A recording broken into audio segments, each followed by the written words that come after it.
tale. Well, there's a place I've come to know well, led by a man named Sty. He's full of stories, he is quite a guy. Sit around the campfire and hear him tell his tale. Some may be able to relate to him quite well. We're all just people looking for a place to go. Well, Sty has made one, and it is quite a show. Come meet Sty, he's quite the guy. If you're feeling lonely, come and make a friend. If you need a story, on Sty you can depend. His voice is soothing like a lullaby. Sometimes he brings a tear to my eye. Sit around the campfire and hear him tell his tale. Some may be able to relate to him quite well. We're all just people looking for a place to go. Well, Sty has made one, and it is quite a show. Come meet Sty, he's quite the guy.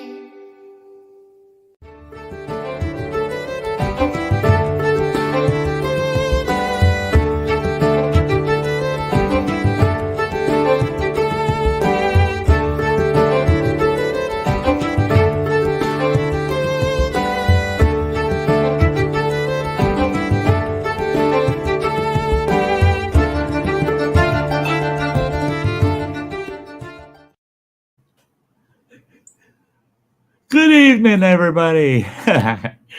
Welcome to the Sty Shack. It's another Sty Story Sunday. Yeah, hey, you know I like my Sty Story Sundays. And hey, so that everybody can keep it in mind, this is going to be the last Sty Story Sunday for 3 to 4 weeks. Hopefully 4 will be the max. But yeah, I won't be doing Sty Stories for almost a month. So this is our last chance to do Sty Story Sunday for a while. I got to shout out everybody out in that chat this evening. The chat's busy this evening. David Jones jumped in. I tell you what, I posted this up, and it posted at 2:45. At 2:50 this afternoon. Hello, Sty, sir. Hope all is well. David Jones. Real early, just jumped right in there. And only 4 minutes later, there's Kathy Gahan. Hey, Sty, I'll be back. I love it. And there's Dr. Smith. Yeah, freedom. Yeah, he says, glory to a great Sunday. Awesome. There's Kimberly Ferris. Hey, Kimberly, it's so good to see you. So good. And there's Bradley Whitworth. What's up, Sty brother? Hope everything is good. Today's pretty good day. Hey, a little choppy here and there, but for the most part, it's pretty good. I'll fill you in later. Let's see. Mr. Fulton reminding us that Wednesday is his 23rd birthday. I tell you what, every time he pops into a stream anywhere, don't forget, on the 20th, I'm going to be 23. Boy, I tell you what, I don't think I'll forget that on the 20th he turned 23 the rest of my life. But then, with what I'm going through, sorry, Fulton, I might forget it in 6 months. Because I only remember it the rest of my life. No, shit, no, I'm kidding. I plan on sticking around, guys. And look at this sweetheart here. Hey, Gemma. Hey, she says. Yeah, it's great to see you, Gemma. The middle music maniac. He says, Grandma Henning, everyone had one growing up. The old bird lived into her 90s. Did you know my Grandma Henning? Because she did. She did live into her 90s, believe it or not. And hey, here's everything spicy. He says, I'll be there shortly. I sure hope so. I sure hope so. The nights with everything spicy are always a blast. Kathy gone. She got back. There she is. Hey, Sty. I'm back. Yeah, there she is. There's J. Ron. Hello, everyone. I hope you all are having a merry Sunday. It's like everybody's liking this Sunday. That's cool. I like that. There's Tim, Kirk Whipper, Voyager Center. Yeah, awesome. Awesome. Tim's great. Hey, Kathy, Zach. Good to see you. Welcome to the Sty Shack. And that's about it. Oh, yeah. Bradley's saying, I wish I could be 23 again. No shit, Bradley. yeah, you'd have to wait for me. I get the first. If they're giving out 23rd birthdays, I'm first in line for that. So I'm telling you that it'd be pretty bad though that I'd have a son that's almost twice my age. No, he is twice. He would be twice my age. My God. Oh my God. Okay. Maybe I shouldn't be 23 again. It looked kind of odd. Yeah. And then Gemma, I feel for you. My heart goes out. I know. Loss. We learn to live with loss, but we never live without the memory of that loss. Yeah. We miss those folks. We miss those loved and lost. Yeah. But she seems to have had a very nice long life, 84 years. That's awesome. That's awesome. At 65 years old, 84 sounds pretty sweet to me. Sounds pretty sweet to me. My doctors say that after what I got to go through this coming next week, that they could give me 5 to 20 years more of my life. I hope it's the 20 year that make me 85. If I make 80, I'll be pretty thrilled, pretty doggone thrilled. That's yep. Yeah, Bradley's saying, who's the daddy in that house? Right now, I'm the only one in this house. And I'm going to prove it.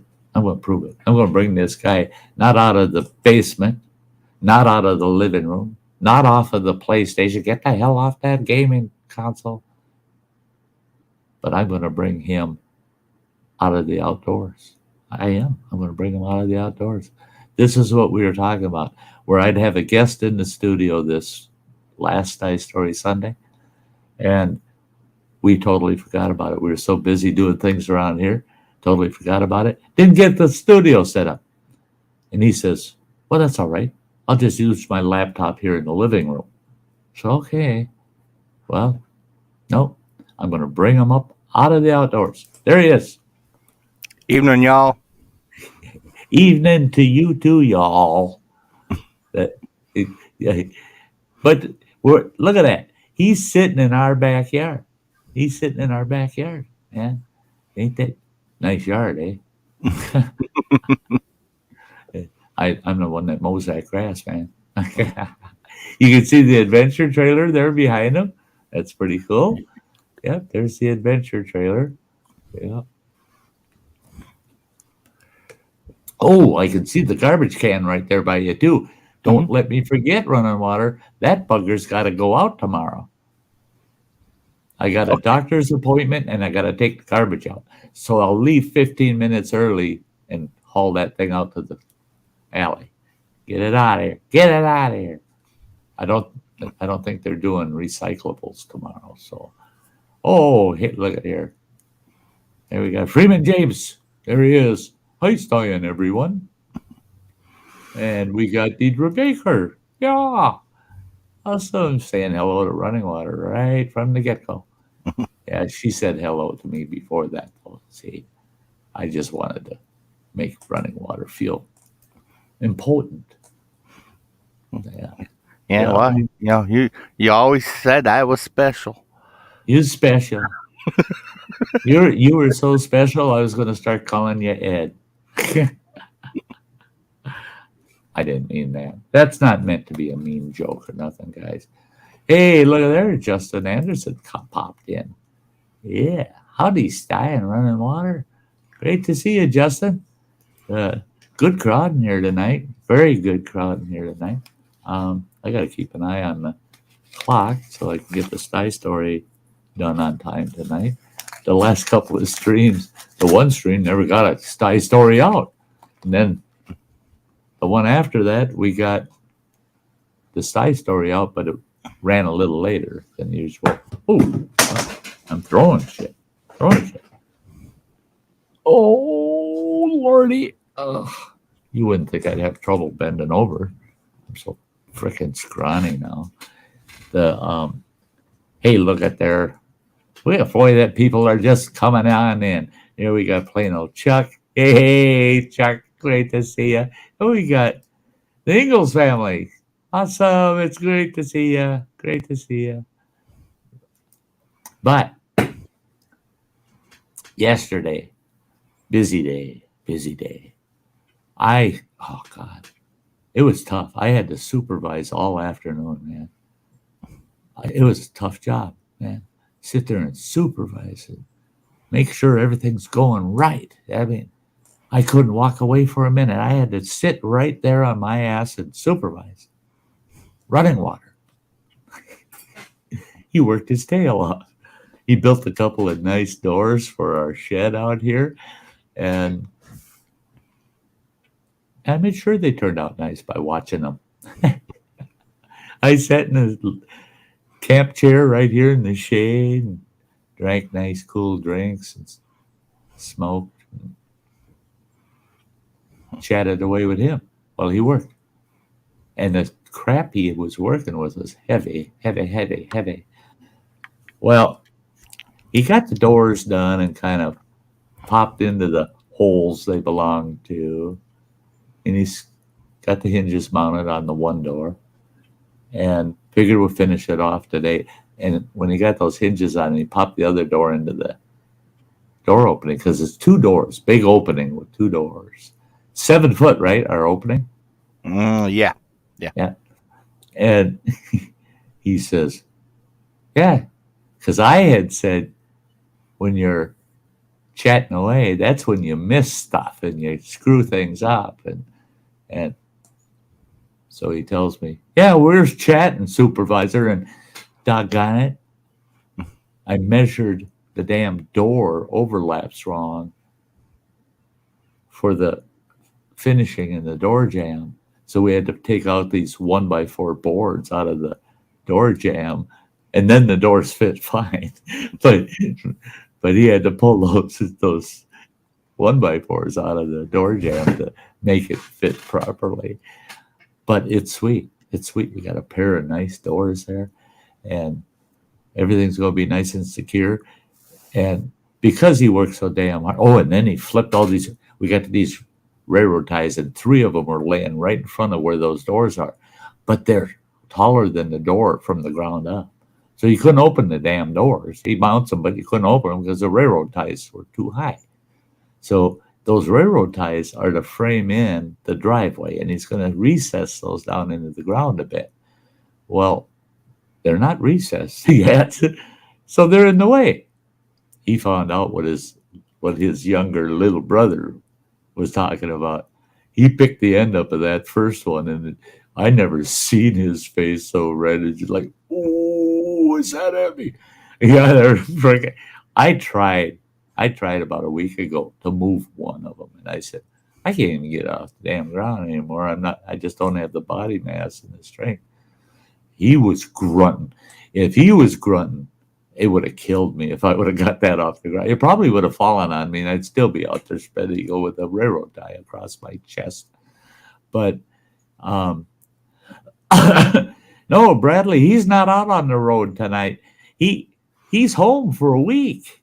Well, he goes back out Thursday. Mm-hmm. At least that's the company plan and his plan, Thursday.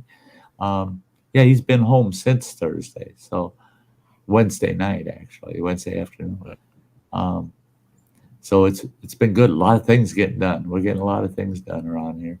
Um, it's good. It's good. It makes me feel better. I'm only home until next Sunday, and then I'm gone for at least 2 weeks. And then when I get home, I won't be able to. Heck, it's going to be tough to just wipe my own butt, let alone do anything, work on anything for the first 3 to 6 weeks. So, um, so yeah, we're getting everything we can do today. Um, hey, Phil gets to hear this one. Look at this guy. There he is. Hey, brother, great What's to up, see guys? you, man. Everything spicy, Phil. Who's this guy? That's running water in the backyard. We got running water in the backyard. Yeah, well, Yeah, someone should shut the tap off. I could get up from the studio here, run out the front door. Actually, if I ran out the front door and ran down the side of the house, I'd be running right in his face. I could run right out there, get in the camera, and say, "Hi, guys." Yeah, I might even do that yet. The stream, the stream goes for a while, so I might do that. Just say, "Hey, I'll see you guys in a minute. I'll be back," and then run back there, give them some shit.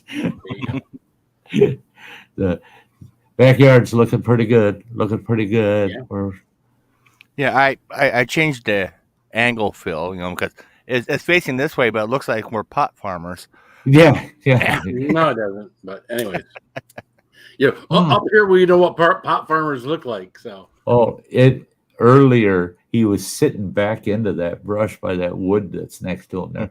He's sitting back in there, and it's all around him, and it looked like a shitload of five leafers to me. oh yeah, I mean, oh yeah, there's some of them weeds growing in there that are pretty 210 looking, They aren't. I did check them out, but no, they aren't. Son of a bitch. Because I surely would have to cut those out down, Especially the fact they're 6 feet tall. right. Yeah. Oh yeah, they're ready to cut.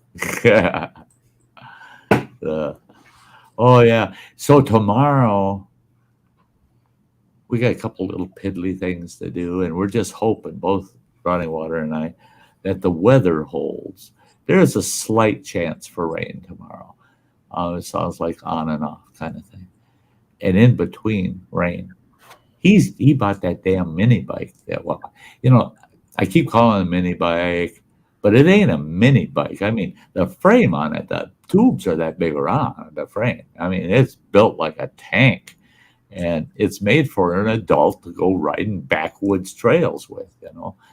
It's got nice knobby tires on it and all. Well, he went and he bought a bunch of these bags that attach to it. You can put your snacks and shit and your registration for the bike, all that crap in there. Pretty cool. But he also bought 2 1.3 gallon gas cans that mount to the frame, and they're quick connect. They got a handle, you quick connect, and you pull them right off, and they're sweet. But he also bought a saddlebag that goes over the seat and over the gas tanks for the damn thing. That thing's, man, if the shit hits the fan, That's the bug out bike. that'll be my bug out bag, man. And now I can go back to carrying about a 45, 50-pound pack. Because all I got to do is my shoulders just have to bear the weight, and off I go, sitting on my butt. Let that pack ride, loosen up the strap so it's sitting on the seat behind me. And I'm out of there. Yeah, we're going to have some fun.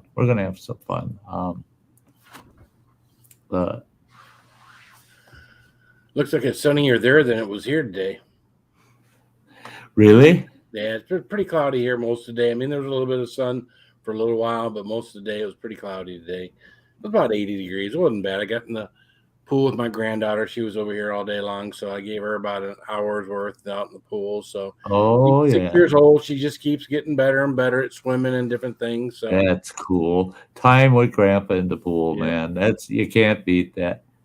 yep. Our neighbor across the street from us in Kitty Corner, they got a good sized pool. I think he said it's a 16 or 18 footer, you know. It's good size and deep, you know. It's a deep pool. But I swear to God, have you looked over there running water? Mm-hmm. I don't know. Am I right or wrong? They got 15 or 20 floaties in that thing. Oh yeah. Them kids were in there. Easily. Those kids were in there yesterday playing, and I'm watching these floaties, and they're constantly moving, bumping up and down, and I'm going, what in the hell? There's no wind. There was no wind. But those floaties were just moving and moving and moving. And then I heard this kid giggling. And then I realized I could see the sun was hitting the pool enough that you could see through the sidewalls. And I could see those two kids running around in there, and they're popping those floaties up and down in there. And I thought, you know what? Get all of them except two out of there. There's only two of you. You only need two floaties. Pick your two favorites. Get the rest of the damn things out of that pool. But and they got little ones and huge ones, and I mean, it's just a big swimming pool full of floaties. It looks like a ball hut, you know. That might be an interesting trend. You take one of them big blow up ball castles and stuff it full of swim rings and floaties and shit instead of balls. Yeah, because I don't like if I own my own ball hut, I might go play in it. But I don't like playing with other people's balls. No, I don't do that. Yeah, no, it's frowned upon. Yeah, typically is. Yeah. No, there's YouTube videos out there where they take these bounce houses and people go out on lakes and rivers and Use them for floaties. Oh yeah.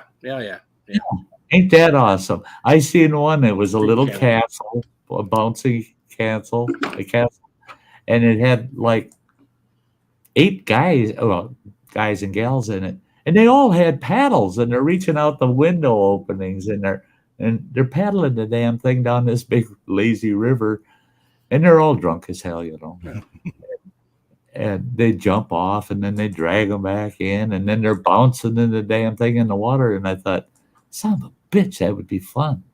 I mean, even this ugly old fart, you know, I don't look good naked anymore. I would, I'd go bouncing that damn thing. You betcha. Sounds like fun to me. You gotta get drunk though if everybody's bouncing in the damn thing. If you're trying to hold a beer, come on. Well, that's it. You know, settle down till the beer's gone. Wait till the beer's gone. Drink break. Yeah. You have a timer, you know, so that you get those drink breaks, and everybody sit down. We're drinking now. Settle down. I used to, before running water was ever born, we used to go to Apple River, Wisconsin, and ride the river down. Their longest route at that time, I think, was 8 miles of the river, and you get down to towards the end, and there was this, like, it was a 4 foot, which 4 feet doesn't seem like a lot, but it is when you've got a really good sized river running over it, and you're supposed to get out of the water before that waterfall. By the time we got down there that one trip over there was like 11, 12 of us. We were so damn drunk when we got in, all of us went right off that and all these people on the shore, literally 100, 150 people standing on the shore because of a big picnic area and shit there. And they're like, they're not stopping. They're yelling, hey, stop. No, you don't want to go over that wall. 3 of us out of the close to a dozen of us lost our glasses, man, prescription glasses. Yeah. I mean, we're like, wow, check it out, we're going down the rapids now. Well, it's not rapids, it's just that falls. Well, you go off the sucker and it sucked you down about 8 feet. And I realized my glasses came off, and I'm grabbing around for glasses. No, they ain't here. Oh, I gotta breathe too. Yeah, so you gotta get your ass back to the surface. But the hardest part about it, that was the funnest part of the whole trip. But the hardest part was swimming downstream to catch up with your floaties. Man, we had floaties going on, and we had 2 keg floaties. We had 2 kegs with a truck tire blown up around them. And those were tied to, all of our floaties were generally tied together. And those 2 kegs went off of that damn waterfall. Well, shit, we got to shore and, all right, guys, time for success beer. Oh, shit, yeah. Go ahead and hit that throttle. Blow the beer glass right out of your hand, man. It's just nothing but foam and bouncing over the waterfall and banging off of rocks. But that river, all the way down there, they had these real cutesy chicks, these ugly old ladies with holes in them. And you're supposed to throw your beer cans, and there's somebody sitting there. And they gave you numbers because you had to pay to go down that river. You weren't allowed in that river free of charge. Had to pay.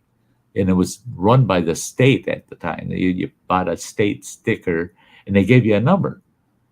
And if you threw your beer can and it went through the hole, they'd yell at you, "Show me your number," and you hold your number up. And then your number went into a drawing and that they drew from every hour or two. And hell, you could win great floaties. You could win 12 packs of beer and all, So, and they said we never found cans in the river after doing that. They put a big catch net down at the end, which we went over to get to the falls. But that catch net's got small mesh in it. It catches any beer cans or trash that comes down that river. And then they draw that thing out every day and clean it up because they don't want any of that. Because it goes into the St. Croix River of Minnesota, which then dumps into the Mississippi. And when we went off that waterfalls, one of the park rangers there was yelling, "You people do know a half a mile around that corner is the St. Croix River, and it's all sheer cliffs for the next 15 miles. Oh, shit. Yeah, we were heading for shore. Yep. No, we don't, because it ain't much further than that, and it connects to the Mississippi. Son of a bitch. New Orleans, here we come. Yeah. Yeah, we didn't have enough beer to make it to New Orleans. Yeah. Hey, Justin Anderson saying we should get a sidecar on that scooter. We've already talked about it, that what running water really needs is a sidecar that matches the little bike that Bean can ride in. It doesn't have to be big enough for a person, just big enough for Bean to ride in. That would be awesome. You should see the helmet he bought. What? All right. I have to do the Sty story in just a couple minutes, but you guys, I'll be right back. Say something, running water. Yeah, I plead the fifth. I don't know what he's talking about. Yep. That was all before your day, right? Except for the sidecar. You got Bean or a little helmet, did you? No helmet for myself, but I'll have to get a matching one for Bean if I put a sidecar on there. Well, I see a lot of people. I mean, if you got a smaller dog like Bean, I don't know if he would work, but one of the ones where they'd be almost like right up on the gas tank, looking right over the handlebars. But maybe it's too big for that. Yeah, this bike doesn't have much of a tank area. Oh yeah, we're talking about a mini bike again, aren't we? That's right. Yeah. It's basically a riding lawnmower motor that's there with the tank mounted on top of it. You really can't put a sidecar on that either. Yeah, it would be tricky getting a sidecar on there and balanced out. Maybe just leave Bean in the house and nice and safe, right? Well, he's at the spa. Right. Right. He's out there chasing around the lady dogs. There you go. Yeah, leave Bean all nice and safe. Yeah, his little shore leave. Going back to he's like a sailor coming back after 6 months when he's out on the truck with you, right? Yeah, oh yeah. We're sitting on the couch, like, want to see your friends? Oh, he's up, running and heading towards the door. Like, come on, let's go Yep. right now. It's like, nah. Yep. Okay, guys. Now you tell me. Now our community is quite liberal. Nothing against liberals, but our community is quite liberal. We have neo hippies up here. we have we got a college here in town that's very environmental and really does attract a lot of, tree hugger types. But now, when I go down, when I get on this mini bike that he's going to camouflage out too, by the way, he's got green saddlebags and black pouches all over it, and they see this coming down the road. Do you think I might get stones thrown at me?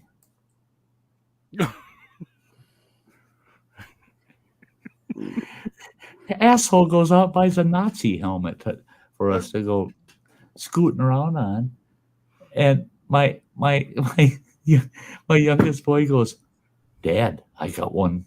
You're gonna love it. It's black." He says, "So he can wear the green one. You wear the black one." I said, "Does it have an SS on the back or something?" Got to be careful. These people know where the bricks are. But yeah, I mean, this is a sweet ass helmet. It's DOT certified. Good helmet. You betcha. This old boy, I can see bouncing my head off the black top out here. Yeah. And this will. You don't have to test it. Yeah. But now I got to get me some good German looking fatigues, and it should be pretty interesting.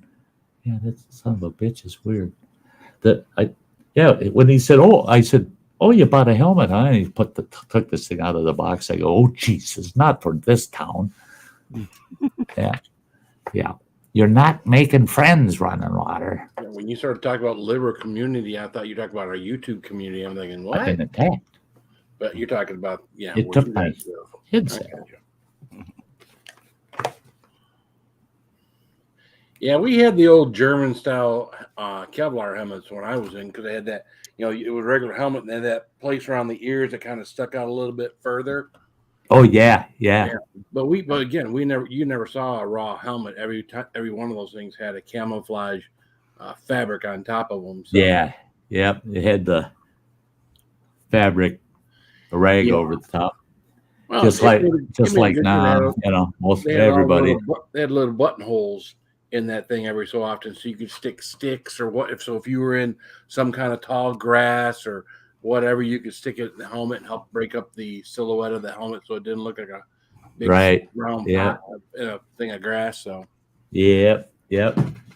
Yeah, I had an old Nam helmet that with the rag top on it, and that had those buttonholes you're talking about, and it had a couple of, I think it had three straps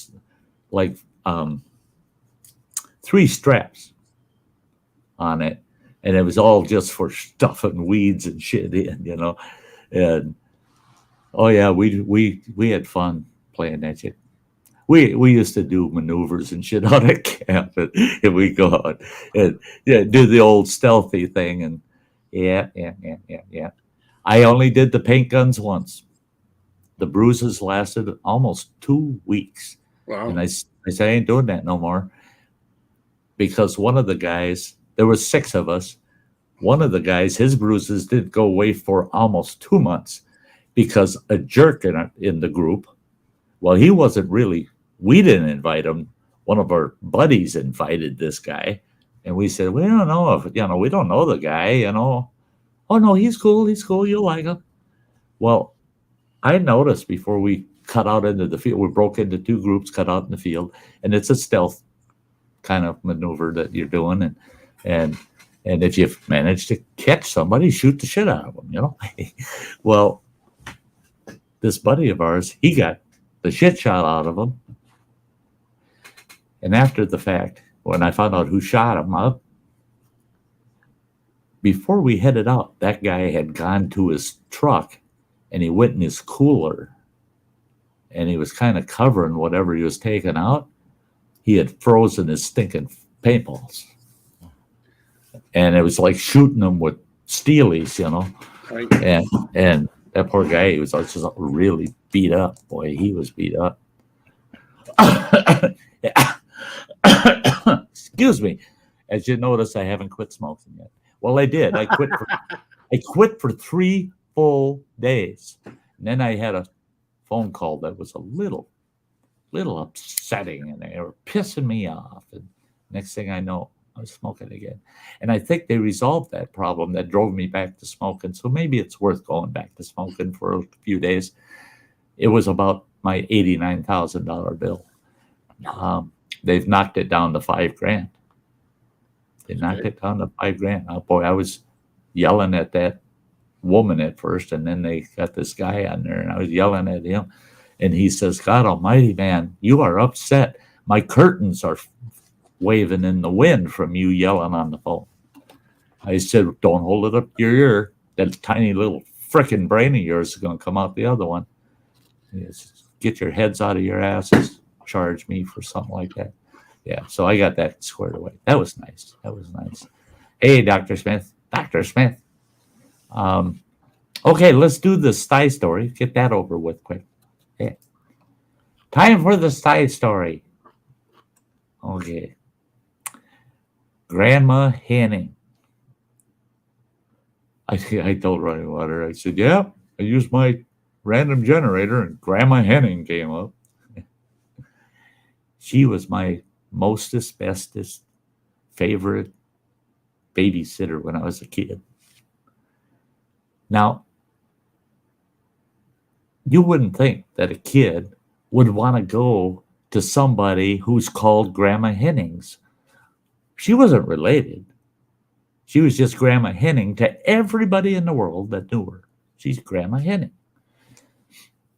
Well, she was late 70s, early 80s at that time when I was being babysat by her. Now we're talking about early 1960s.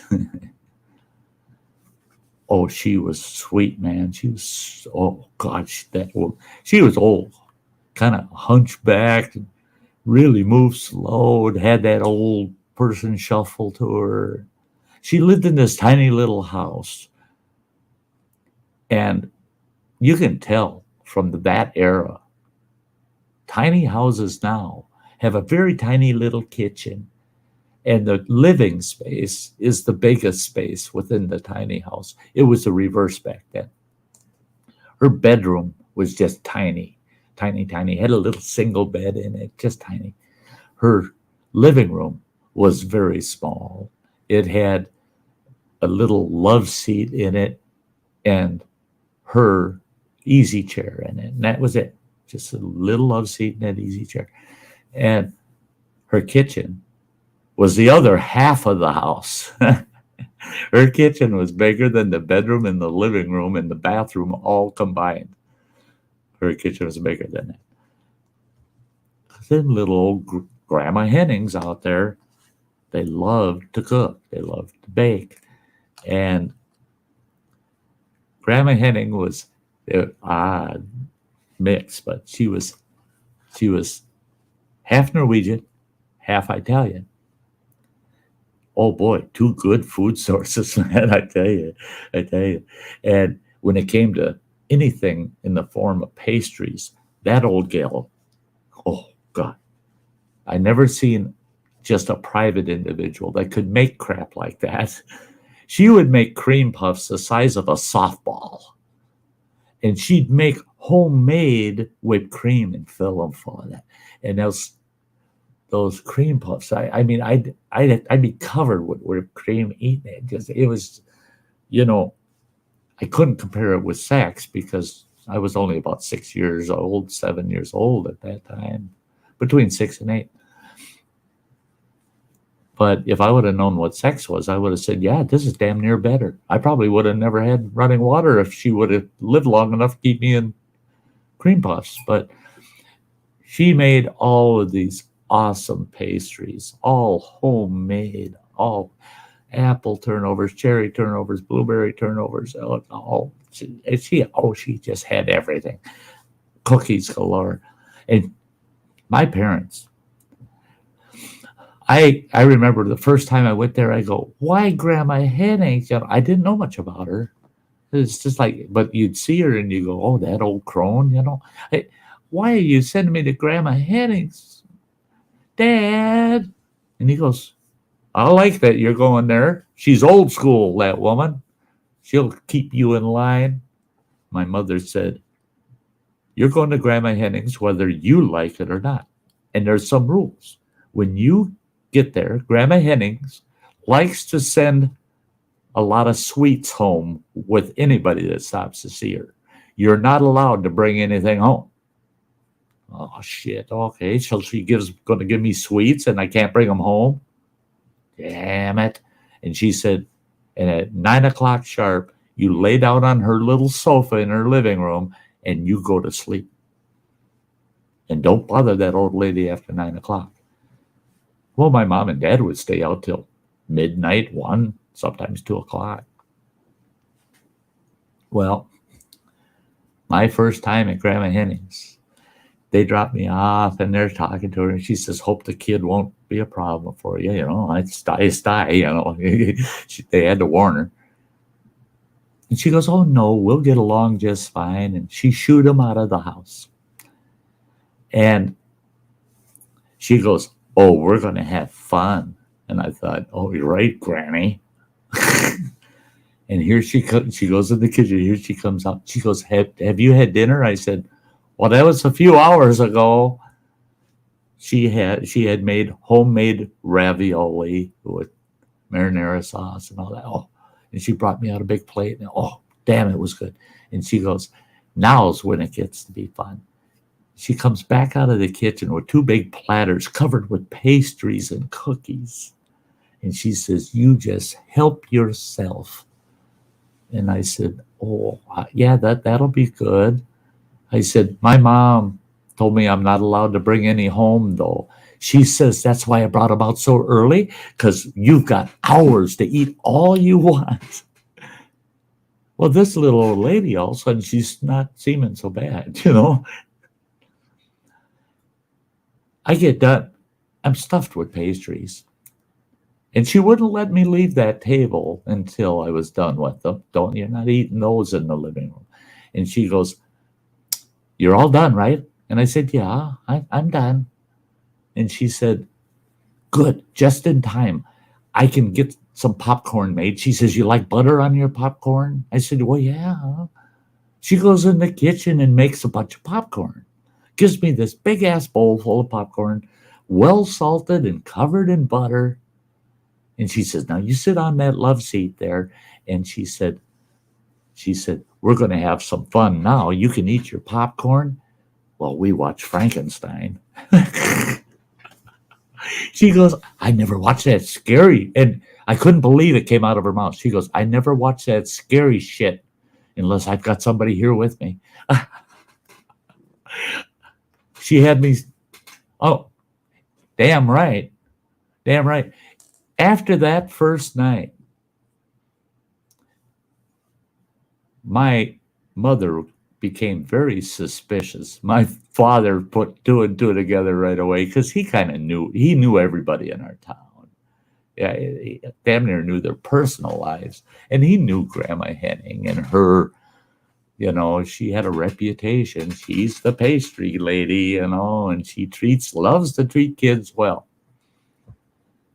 But my mother was so suspicious when I kept saying, don't you and Dad have something to do to go out and I need to go to Grandma Henning's?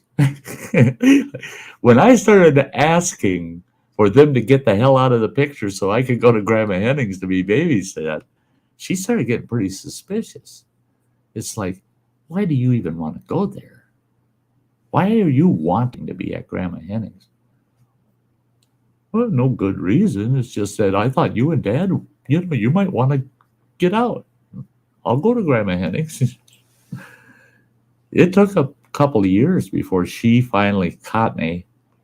I come home and I still had frosting running on my face, and I was wiping my buttery fingers on my shirt, and she overheard me talking to others about, we watched The Blob. It was great. I never seen that monster movie. Grandma Henning was sitting over in her chair squealing like a little girl because of the blob's gonna get that guy. I tell you what, babysitters that show up and tell kids, "Hey, just go do whatever you want. Go, just stay out of my hair, and I'll tell you when it's bedtime." He'll listen to you. That's right. but she's the kind of babysitter that you went to, and it didn't matter that she was 80 some years old. She was gonna make damn sure you enjoyed every minute while you were at her place. I never fell asleep at her house, but boy, I fell asleep. We were only, get this, that house was only, there was 2 houses between us and hers, and they'd come pick me up with the car. It's the middle of the night. They ain't gonna let some little kid walk home. And there were several times I fell asleep in the damn car just from her house, half a block to our house, because I stayed up all damn night because she'd keep trying to find something on TV to watch. Well, no, we haven't got any horror movies, so we're going to have to watch The Circus. Boy, The Circus sounds pretty good. Hey, do you want, I don't have just plain peanuts. I used them all up. I made caramel corn with peanuts. You want some? Yeah. I mean, and I think back to it. I've got pictures. Someday I might show them to you people. When I was a little kid, I was a stick. I was a skinny stick. By the time Grandma Henning had babysat me for about 3 years, I was wearing Huskies. You remember what Huskies were? That I don't see them in the stores anymore. They don't, because they made so much fun. Now, Huskies are fat kid pants, I was in Huskies within 3 years, being babysat by Grandma Henning.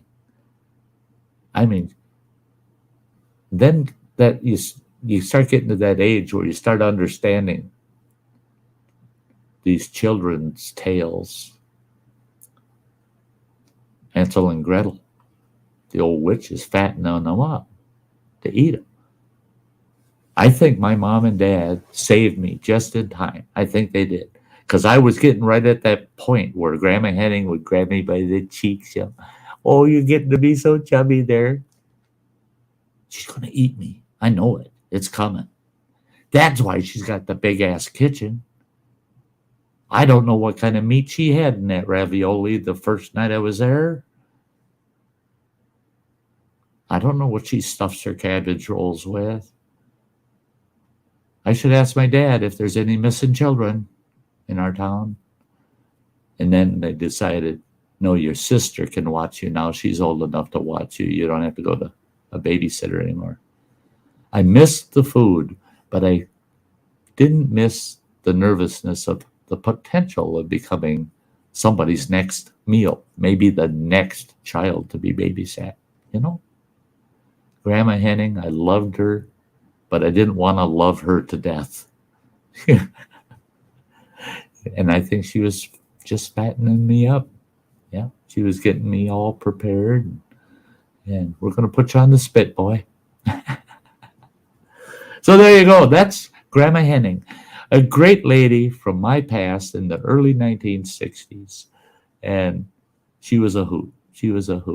And earlier, Metal Music said that the Grandma Henning he was talking about lived into her 90s. This Grandma Henning lived to be 96 years old. tough old gal. But she was kind of tiny. She was plump, but kind of tiny and hunchback and didn't move around well. But holy God, could she cook?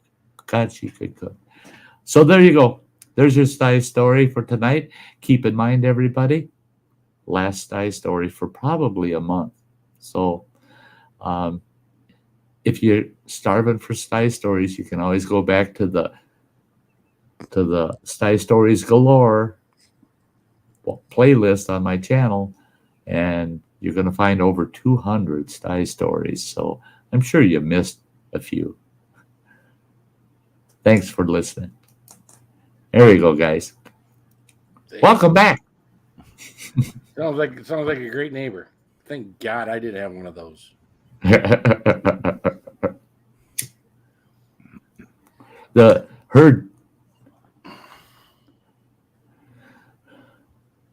She was related, sister. She was the aunt to the meanest bitch we had in town. I mean, I did the Sty story about evil Ellen. Mm-hmm. Grandma Henning was Ellen's mother. Or no, aunt. Because when Grandma Henning passed away, her brother moved in to that little house. And we saw evil Ellen every day after that, man. She was coming past the house every day. And it was so hard to believe those two were at all from the same blood, you know. That old Grandma Henning, the sweetest old lady in the world, give you, as a kid, she'd give you anything you asked for, you know. She always felt, I was only here to make kids happy, and parents are here to punish and raise them, you know. I'm here to make them happy, to get away from mom and dad. Ellen was the other way. I'm here to knock you down, kick you in the head until you go to hell, you little shit. You know, they were so opposite. It was insane. Hey, it looks pretty nice in the backyard there now, running water. Yeah, the skeeters are coming out. Uh-oh. God, I'm glad I did. Peter, whack it off. Yeah, well, when it comes to mosquitoes, you can't beat off. Hey, I forgot to spray inside. You know. Yeah, right inside the back porch, there's Repel sitting on the shelf. That damn brush. You see that wood that's on his left side there along that brush. That brush you see there, that's full of logs, wood. Yeah. That's full of skeeters too. Yeah, right now it's full of skeeters. But that big bush pile, that big stand of brush behind him off to the left there, that's got to be 20 feet long and about 14 feet wide. And it's right in the middle of the yard. It works as a perfect privacy buffer because the direction running water's facing, there's a street out there. There's hardly any traffic on it, though. You rarely see a vehicle go by. And behind him, there's an alley back there, and you hardly ever see anybody back there either. But that buffer is nice because behind him is where our fire pit is. And one stack of the wood I split, but where that wood pile is back there, all of that is just tall weeds and grass, again, all the way to the neighbor's property. And all of that's got to be cut down all the way up to where those bushes are. It's a bitch there, man. And there's another section like that in front of those bushes. I don't have enough time. Is that an abandoned Toyota out in your yard? Honda. Is that a Honda? Honda. Yeah, you want to buy? Yeah. Don't you want to buy that, Phil? Yeah, no. Yeah, no. My oldest boy had a Honda CRV. He nicknamed it Bonsai. There's the side yard going up to the front of the house, and there's the neighbor's house right there. And on the other side of the house, it's all yard and big, long row of tall 14 to 16 foot trees and bushes along a ditch. See, that's the front of the house. There's the Sty ride. There's Running Water's pickup out front. Is it parked in the front? Quiet little street, not a lot of traffic. Yeah, and it's that big row of pines. There's a house across about a 2-acre yard down there. Don't even notice it. And there's the lake way down there. Yeah, way down on the end down there is Lake Superior. Oh, okay. So, yeah, close, huh? Wow. Yeah, it's about 4 blocks. It's cold ass. Yeah, it's real quiet. Well, there's the house. There's nice wraparound porch. Yep, like a nice big porch. Yeah. And then there's the other side of the yard, and there's lilacs and buckthorn and other bushes. Very, very nice yard. It's not that big of a yard, but there's enough obstacles that it still takes me an hour and a half on a rider to get that yard mowed. Yeah. I think it'll bump up to 2 hours once I get all that grass and all the wood and shit out of there. Then we reseed all that, get the lawn back in order on that side of the house.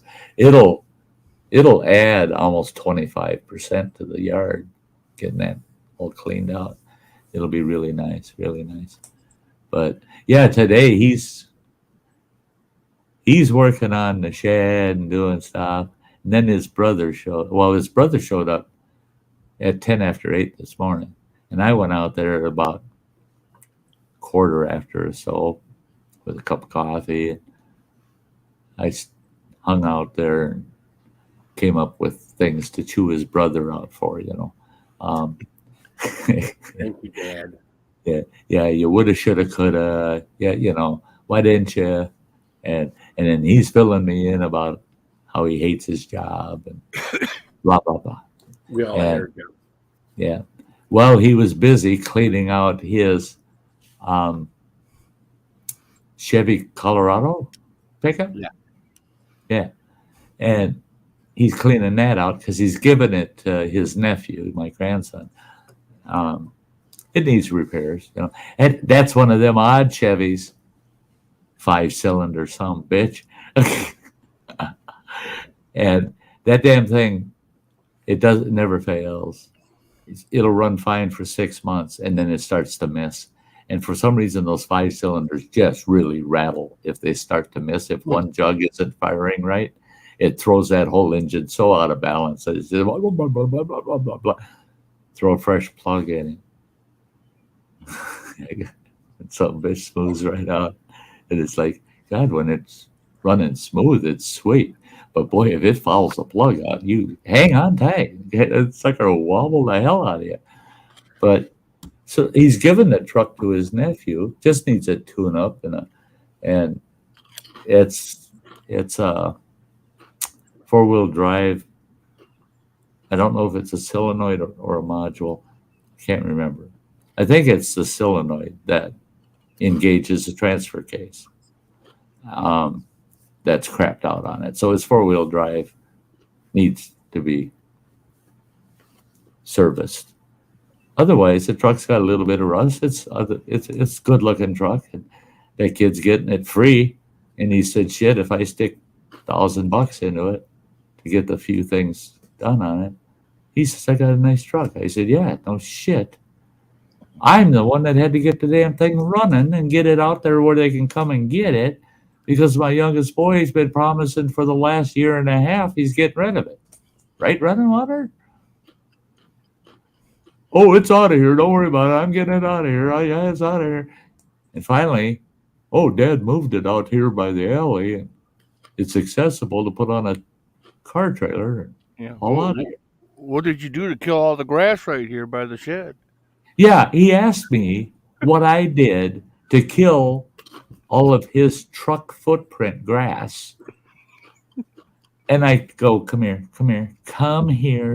And we walked over there and I go, you see that dimple in the yard there? You see that dimple? Guess what? Look over here. That one and that one. Oh my gosh. Looks like 4 tires that sat there for a year and a half with a lot of weight on them, called a pickup truck. And all the dead grass is within those 4 footprints. What did I do to kill it? I moved the truck and it went into shock because it hadn't seen sunlight for so long. It died right instantly. I said, yeah. So it's a good thing you got to be able to get it started up. I was amazed. The battery he had in it was totally crapped out. Dead. It came back as fault on 2 of my chargers. On the 3rd one, it just went straight to bad battery. And all the chargers, once they've indicated that, they just shut down. Shut off. They won't even try to put juice in it.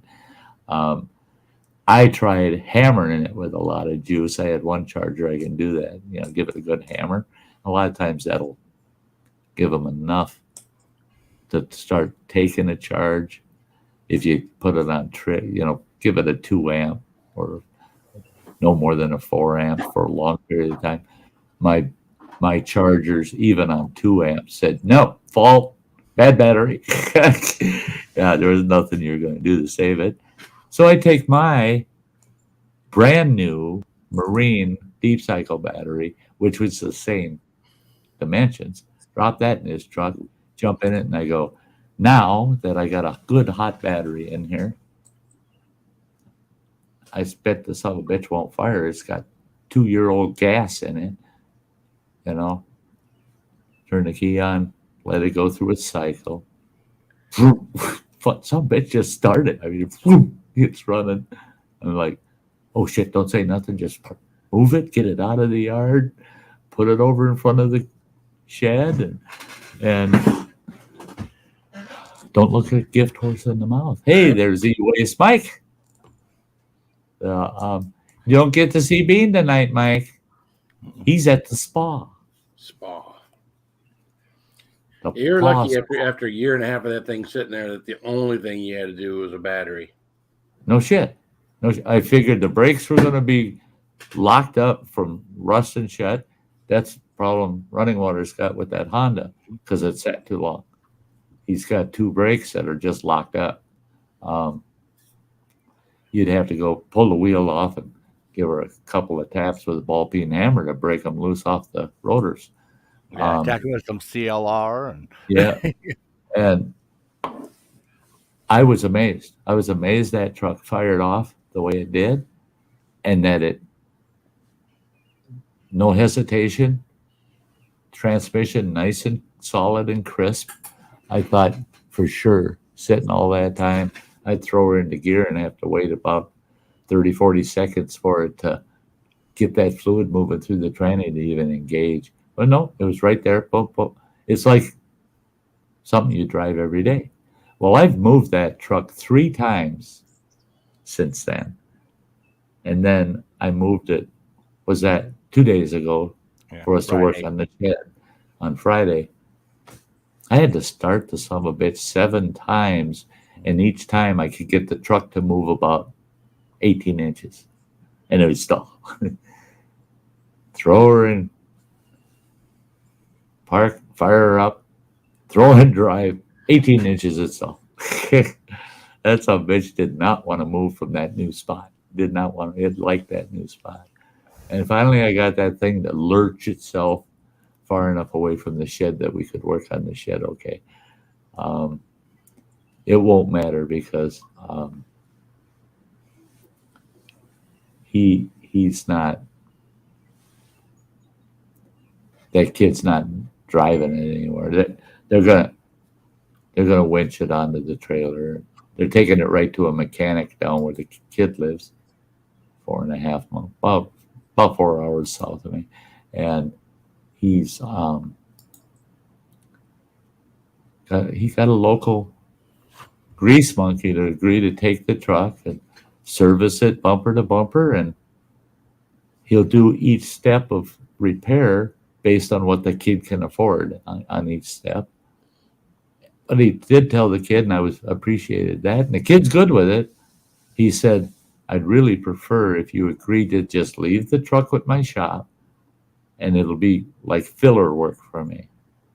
And each time you want me to move ahead with the next step, I'll do it, and you can pay for that. And then when you're ready for the next step, we'll do that. And once the truck is really roadworthy, then come and get it. But don't tell me, well, get it running good and I'll just drive it the way it is. He said, no, you got some issues that they all need to be addressed for you to run around safely in the truck. But I think the kid's going to end up with a good truck. His uncle's probably going to be pissed because the kid will end up with a truck that runs better than it ever did when his uncle had it. And in fact, the same uncle, his sister, Running Water's sister, are the baby of the family. The kid had an 883 Harley. Yeah, a nice little Harley. And he decided he was going to sell it. And Running Water, we won't go down what you and I talked about, how he could have made much more money.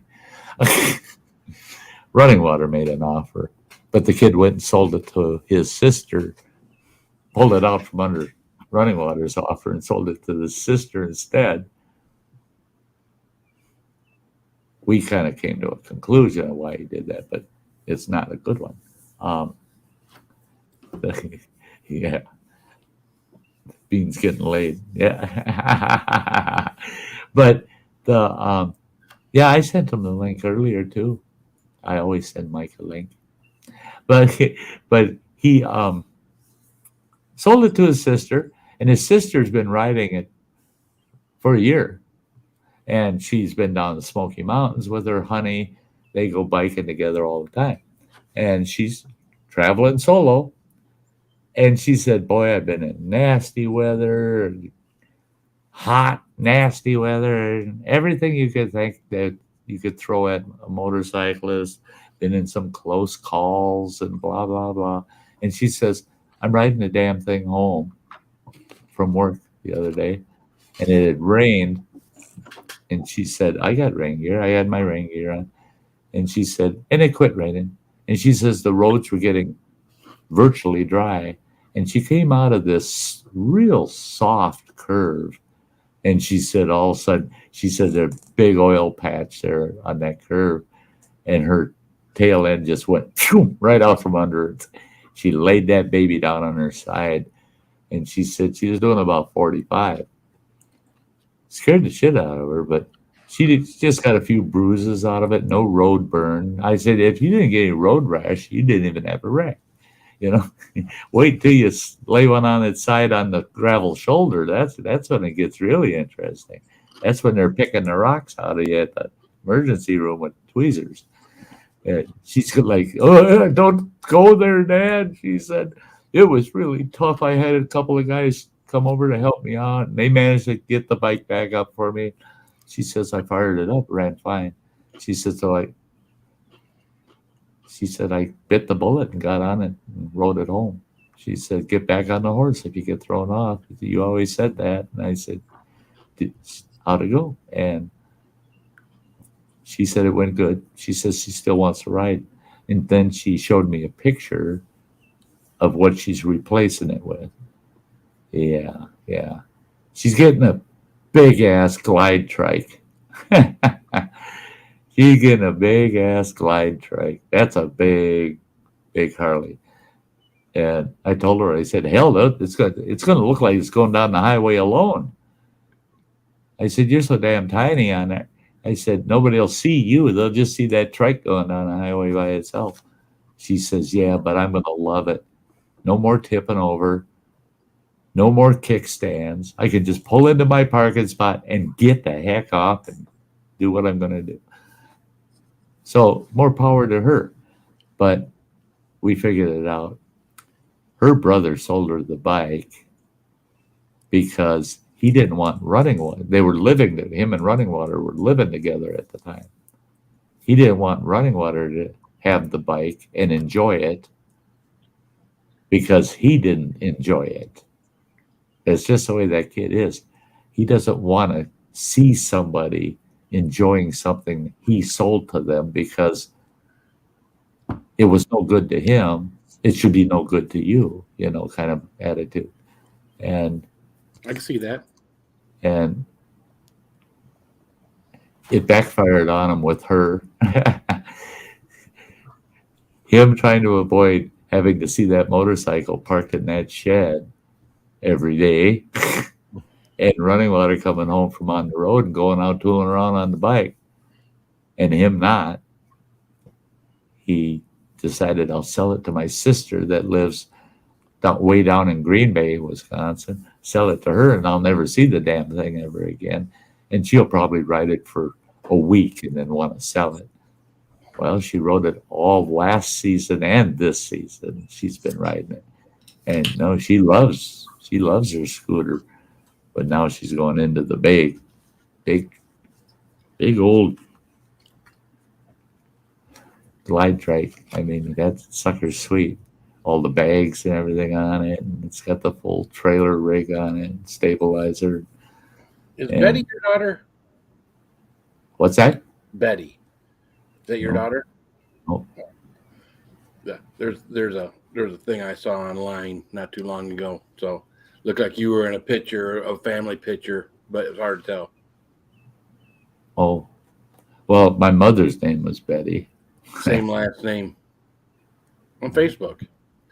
Oh yeah, my mother's name was Betty. Okay. Yeah, she might have been in the picture. Okay, that's weird. It's weird that she would still be on Facebook if it's not. Well, it kind of looks like it's the same, but I'm not sure. So Well, I know we've got family members that will still tag her because her page was memorialized, so it still exists. It's still up there. Has no new posts. Yeah. And family members will post certain things during certain times of the year to that anniversaries, birthdays. Yeah. It's her avatar pictures, like a family reunion or something.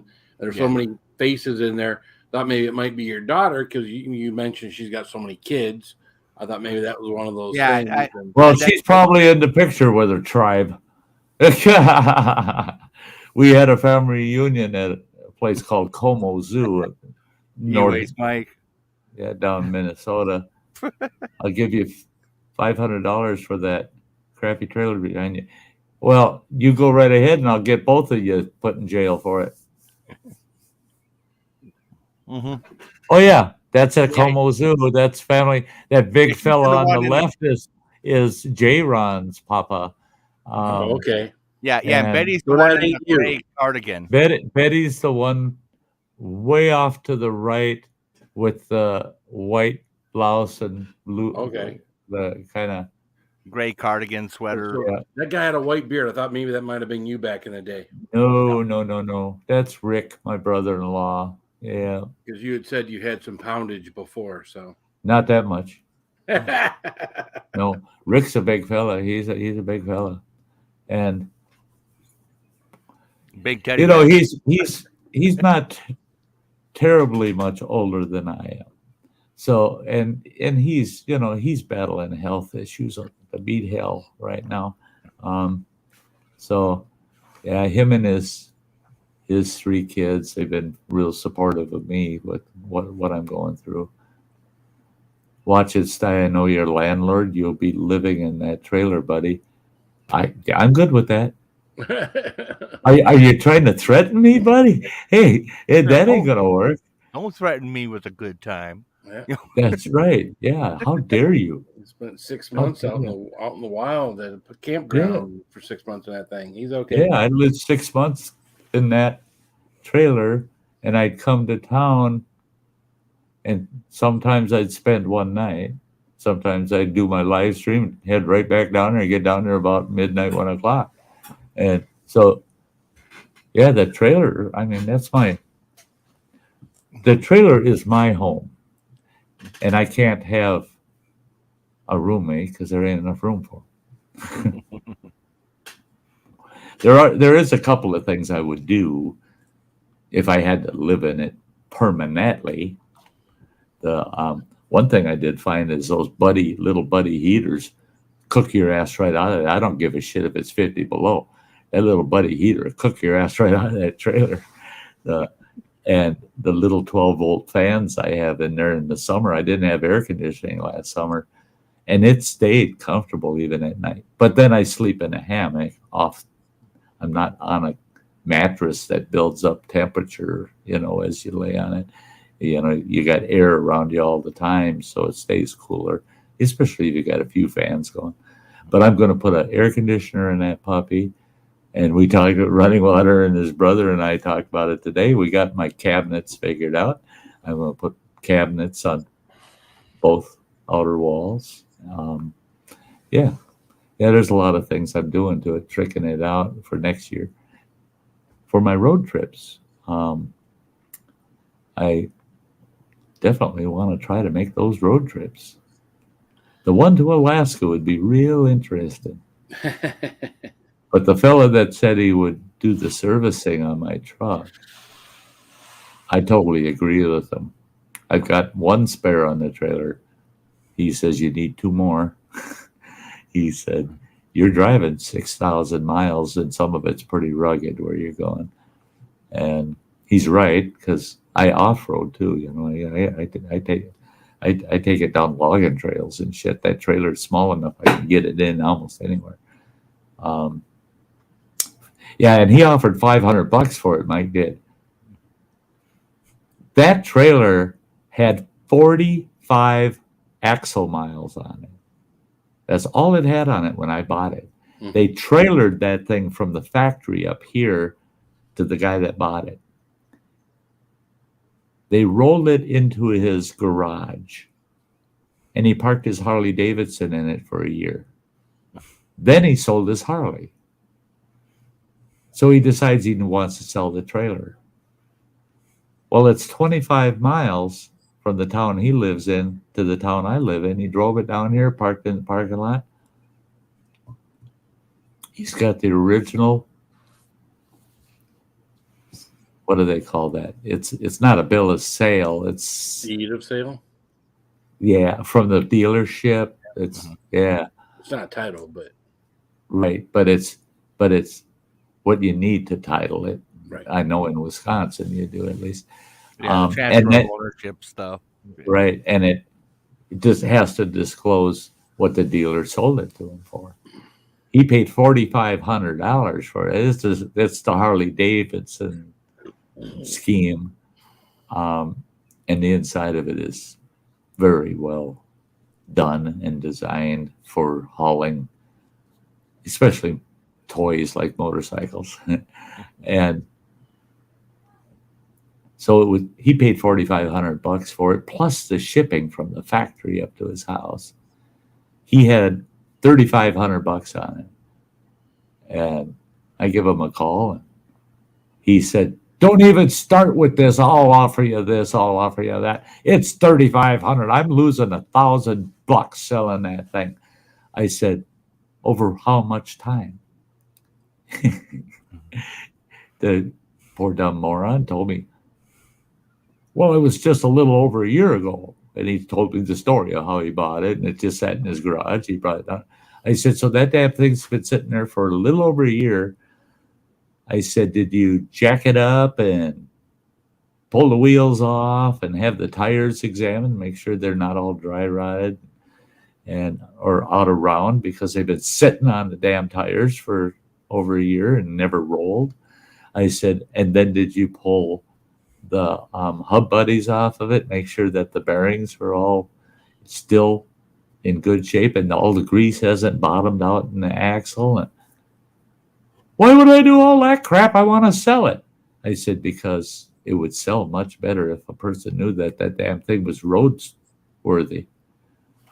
You can't let it sit for over a year and just hook up to it and take off. I said, that 25 miles, I don't know. You could have damaged it by then. What if one of those hubs ain't got any grease in it? Now you got to buy wheel bearings. I said, no. Well, I got them down. I got them down to $3,200 on it,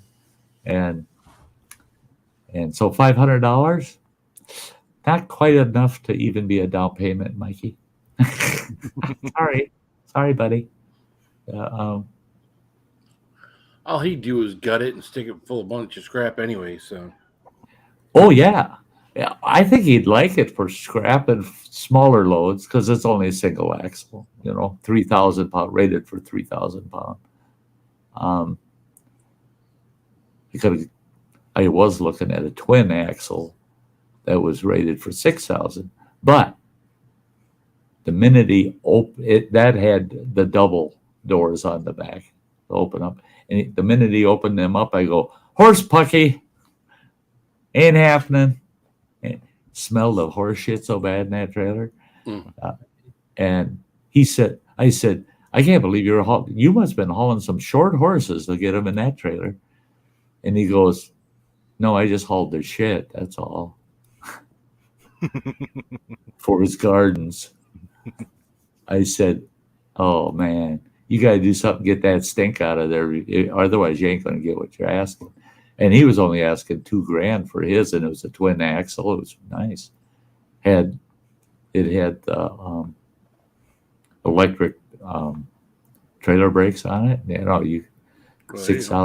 6,000 pound load. It would have been a nice trailer. It was about 4 feet longer than this one that I got. So it was. Yeah, it would have been 4 feet longer. It's an 18-footer, and mine's a 14. So it would have been roomier, more room to work with. But it didn't look quite as nice as mine does. And plus, it was convenient with the black truck and the black tail end of that trailer. It kind of works together with the black topper on top of it. I was telling Running Water today, I sealed that sucker up really good. I wasn't sure, but that sucker sat since last October, and it had a hell of a snow load on it this winter. I went in that trailer the other day, and I had to move a bunch of crap out of it to get to some things that I needed. There's not any sign in that trailer of any rodents, no mouse shit, nothing anywhere. Not a single sign. And not a single sign of any water getting in there, dripping or water stains or anything. Not a sign, bone dry. And I thought, yeah, shit. That $75 of sealer and the Flex Seal tape and all that happy horse shit. There's almost $100 just for the materials, and I sealed that bitch up. Yep. Nothing's getting in it. They can't get in it. They can't find a hole big enough even for the bugs. I thought for sure I'd see spider webs, Makes sense. You'd see a couple after sitting there for 10 months. No spider webs, nothing. Yeah. I'm happy. I'd be a happy camper if I didn't have to go to surgery next week. Son of a bitch. Yeah. Don't I sound so positive? Well, hey, you got to have the surgery done, right? Yeah, but now I'm at that point. I'm not nervous about the surgery. I'm just pissed off. It's so inconvenient. I mean, yeah, we got the mini bike now. I put new tires on the riding tractor. I can't enjoy any of that shit for almost 2 months. I'm going to sit in this house, recover, and just cussing. And I told my youngest boy today, he says, I'm going to come and see you one more time before you head down for your surgery. I said, oh, cool, do that. And he goes, you usually don't act like you really want to see me like that. That you're so excited to have me stop by. I said, oh, no, I really, really want you to stop and see me before Sunday.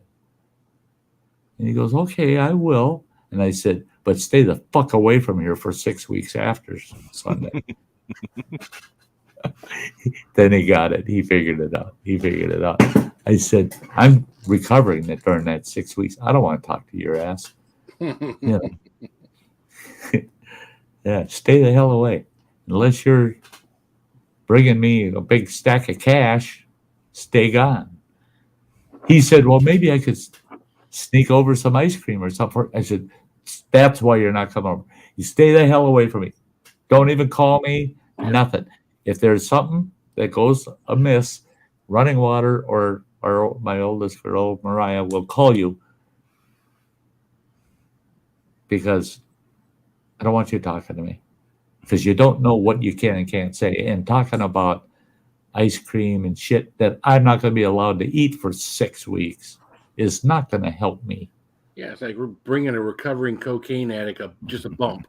Here, I'm just going to give you just a bump. You'll be all right. Just a bump. Just a bump. You know, this is just to remind you of the good old days. Yeah. Oh, yeah. And to haunt me for the rest of my days.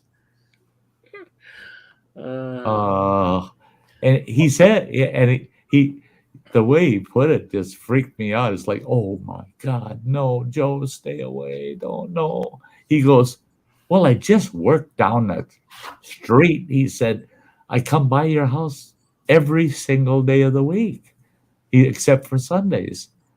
And I'm going, yeah, so what? And he goes, I can stop each day and check in on you, grab your mail and shit. I said, no, don't do that. No, son of a bitch.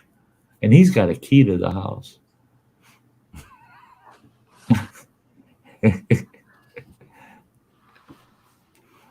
Well, we had to give him a key because he's still got crap here. Yeah. Hard to lock him out, right? Yeah, it's hard to lock him out when you're just praying every day. Come and get your shit. Come and get your shit. The fact that he cleaned out that pickup truck today was awesome. And it was going well until he saw me grabbing some of his tools that he had taken out of the truck and on the ground. And I'm putting them in a separate pile. And he goes, what are you doing that for? I said, you got a toolbox in our shed here that's only half full, and this shit will all fit in there. Fit in there. He went into the garage and get that, and he took what he wants out of the toolbox, by the way, the big toolbox. Yeah, so the rest of that's ours. But I'll bring a trash bag out. No. Don't touch it. No. There's stuff I want out of there. Okay. Yeah, there's some very good stuff he left because he's not all there. But he kept throwing shit into that toolbox he had. And he was just grunting that out of that shed, trying to get out of that shed. So I went and got Running Water's got a 4-tired wagon. It's got the nice big aired up tires on it, lawn wagon kind of thing. You can pull it behind your lawn tractor and shit. I went and grabbed that and wheeled it around. And he goes, where are you going with the wagon? I said, right here. I said, I can't expect you to carry that to your pickup truck. And there was all kinds of shit I was finding. Oh, well, here, being that you're taking stuff, take that, take this. He's got a cement mixer sitting in the shed out here. And it's in our way. It's in our damn way. And then he says to me, did Running Water ever use that chop saw? I left that. It's commercial grade chop saw. It's a nice ash chop saw. And the blade he's got is a finishing cut blade, $45 blade on that damn thing. And he says, did Running Water use that? You know, he was going to use that. And I said, oh, he hasn't got to it yet. And I said, which is good because it'll probably end up being here all winter and I'll need it when I do the cabinet work in my trailer. And I said, but what difference does it make? I said, it ain't going to be here any longer than most of your shit. See, and Running Water knows I have a bad habit of rubbing that in with Joe, you know, because he was so slow moving out. And it's just like, oh, shit. Yeah, by the time that stuff's ready, that you're ready to take it over to your place, it's going to be it's going to be have antique value, you know. So I get it. You're storing it here, and then you're going to bring it home, and you're going to list it as a classic item, and you're going to make big money off of it, asshole. You know, it's one of those deals where you ain't nothing special just because you got it. You know, you gotta have a plan for it. You know, if you ain't got a plan for it, it's like the cement mixer. He's got 10 acres. It's a nice piece of property, and he wants to build a tiny house on it. But he's got this wild idea that, well, and he can, that he's gonna frame up and section, and using an electric mixer, he's going to pour the footings and the floor. He wants a 6-inch floor in there. And I told him, do you realize how many pots of concrete that is, pal? You better have 4 buddies there to help you, too. Stuff to be setting up before you have the other stuff. Well, that's why I told him you got to have 4 buddies there. You got to have 2 bulls pushing the damn bull cart of concrete out of there, because you'll get 2 carts out of that mixer, and you got one that's he's got to be out there working the concrete and screeding. Otherwise, it'll set up before you ever get it in place. And then 2, he doesn't even have water on the place yet. He doesn't even have a well in. I said, you ain't mixing concrete till you get a well, pal. Well, you know, I can get one of them big containers in the back of the truck. Oh, yeah, like we hauled for the Forest Service. You ain't getting on that property with it because you don't have an improved access yet, no roadbed. That ground has never had anything driven on it for the last 15, 20 years. You're going to get about 20 feet onto that property, and you're going to be buried right up to the frame if you've got a 300-gallon water tank in the ass end of your truck. Yeah, no. Oh, I don't know. Well, you'll know once you get stuck in there, and then you'll go, well, I'm not going to talk to Dad for a few months, and because he's going to say, I told you so. Yeah. Sorry, kid. I told him, it's like, yeah, you're going to want a lot of gravel and a culvert put in. Yeah. Well, he knows what he needs to do to put his road in. He knows what he has to do, and he's right on it. He spec'd it properly. I looked at his spec. I went with him down to City Hall to make sure that there wasn't going to be any zoning issues, you know, and it worked out. They looked at the spec. The city engineer approved it, said, yeah, good spec for your road. He said it'll handle a cement truck. And that was the original spec, with the intention he's going to have a cement truck come in and pour the whole damn thing at one time. Well, now all of a sudden he thinks he's going to save a lot of money doing it himself. And I said, yeah, and you'll end up looking like me in another 10 years. I said, you're nuts, man. Nobody does that shit anymore. You're not going to hand mix and pour. He said it's not that big. It's only going to be about, he says, it's 12 by 16 slab. I said, 12 by 16, 6 inches thick. Just picture that mixer. How many mixes you're going to have to do to fill that sumbitch. No. And then the footings, footings are, they're just the floor. He's looking at what, about 350, 400 cubic foot of cement. Yeah, probably. Yeah. Plus the footing. Poor guy. But Phil would appreciate this. What he's going to do on his 10 acres, well, his intentions, he's going to put in 3 fairways and greens on his property. And he's got a creek that runs through the one end. He's going to have a hazard by the creek, a creek hazard there. And he's going to have, a couple of sand pits in there. And I told him that makes sense, Hey, for him, single guy, he's never going to get married. He should put a disc golf course in. He could probably put 9 holes of disc golf in there. That makes more sense.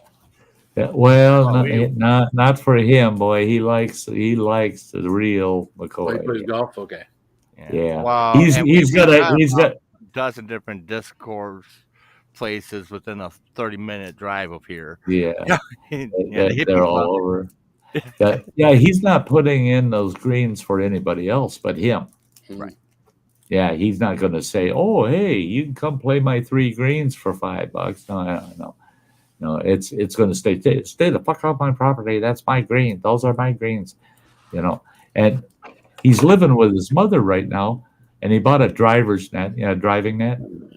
Got it all set up in the backyard, and he's establishing a tee, So it's just like he's out on the course. And he's looking at the one corner of her property. He's going, "Oh boy, that'd make a good putting green over there. I could put about 5-6 cups in, and I'll put a putting green over there." And I said, "Have you asked your mother if she gives a shit that you're making a goddamn golf course out of her backyard?" And he goes, "Well, I'm the one that takes care of the lawn. I'm the one that takes care of the grass, He took care of the lawn and grass there too, didn't he? Yeah. It didn't look like that, did it, Running Water? No, it looked like one big hazard. It looked like someone was in a hurry to get back to their video game. Back to their video game? Yeah, there's no greens here. It's all going in the brush.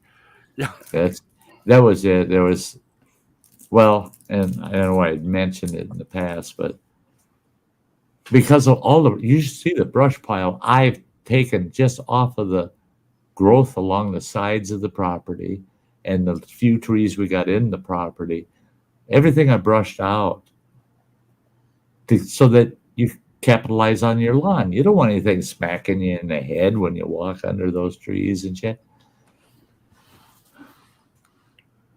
Running Water lost 10 feet of perimeter lawn because his brother, every time a branch would grow a little more, he'd move over a little more with the rider, and it'd grow out a little more, move over a little more. He says, "I wasn't going to lift branches up over my head." I said, "Damn, pruner was right in the shed."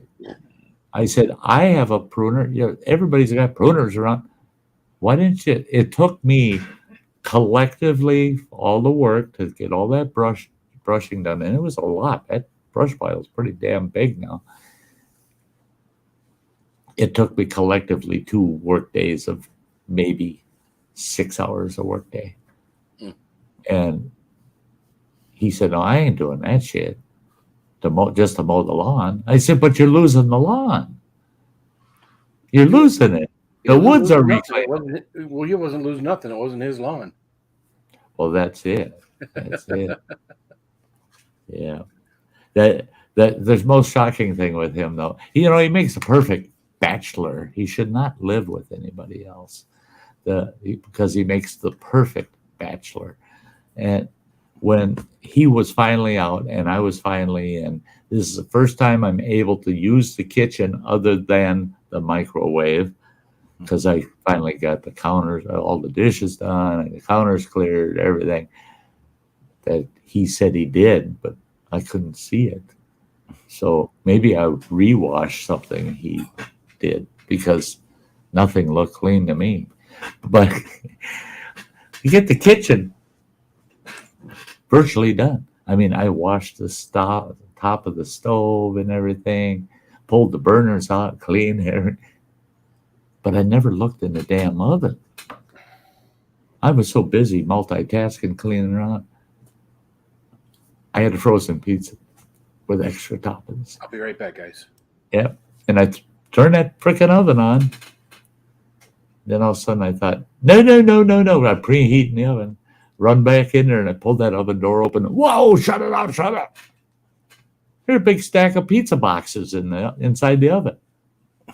He's ordering pizza to go and throwing the empty boxes inside the oven because he doesn't use the oven. never thinking that maybe running water would want to use the oven when he comes home, or maybe Dad, when he moves into the house, would use the oven. Never think of that. Oh no, just use it as a catch-all for empty to-go containers. And 3 large pizza boxes in the oven is not good when you're preheating that sucker to 425. There would have been one hell of a fire going on in that fucking oven. Yeah.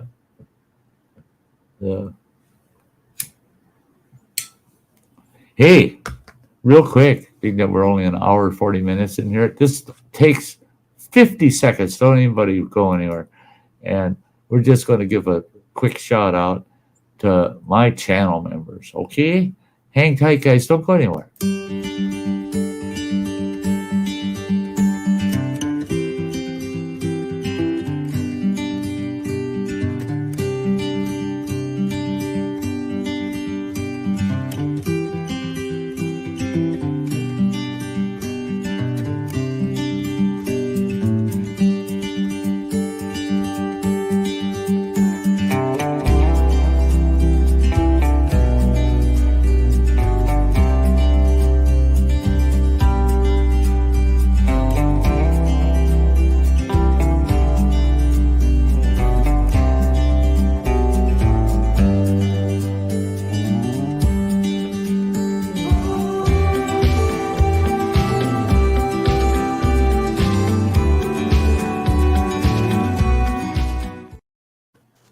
That's some great people.